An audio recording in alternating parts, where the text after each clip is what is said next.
So we're going to be learning how to factorize a cubic equation, and this helps us get the x-intercepts of a cubic graph. And one really helpful thing to know at the front end is typically your factors that you're going to sub in to try and get this equation to zero will be made up of the first term and the last term's coefficient, and so it will probably be combinations of 1s, 5s, and positive 1 and positive 5, so the minus and plus versions of the first and last term. So rather than just going off on a wild goose chase and subbing in 2 and 3 and 8 and all of that, it's safer just to do that. So if we try sub in 1, we're hoping to get it to 0. If we put 1 into all the terms, then we end up with minus 12, minus 17, minus 16. So that didn't work. So another little tip and trick is don't just erase your calculator and start all over again. Save valuable seconds by just going to all the places where you've originally subbed in 1 into the x's on your calculator and just change the 1 to minus 1. That's all you have to do. Just go back and put minuses. And I put minus into here, so this will become positive 9, and this will become negative 3. So I'll have positive 9 minus 9 is 0. So now I know that minus 1 is an x-intercept, and so the factor that gives me that is always the opposite sign. So that is a factor. Now you're ready to get going, and so some teachers will focus on the squared term, some will focus on just the x term.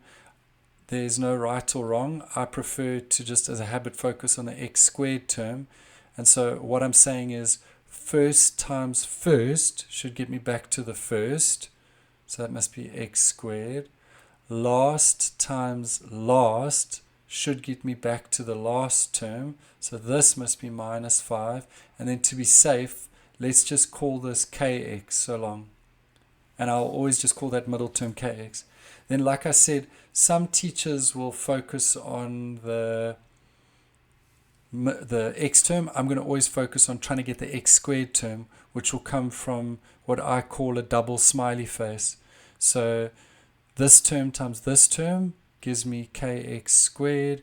This term times this term just gives me an x squared, and it will equal my goal.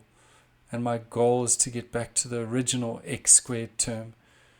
I find using this kx in the beginning here makes it so much easier, because then when I'm solving this, I can see quite easily if I divide both sides by x squared, k is just minus 4. The minute that you've done that, and I'm going to be coming back to this side here, that's been factorized.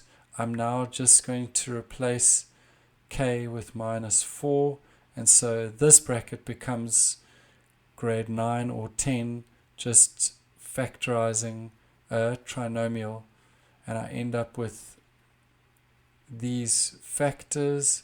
So there I factorized it. What are the x-intercepts? If I want to take it one step further, it's minus 1, it's 5, and it's minus 1 as well, which out of interest, maybe to give you a quick little cheeky explanation on graphs, if I think of this as a cubic graph, it's a happy one because it's positive in the front here.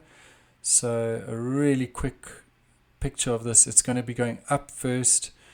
Its x-intercept is minus 1 and 5, and because it's happening twice at the same point, that means that there's a turning point happening there.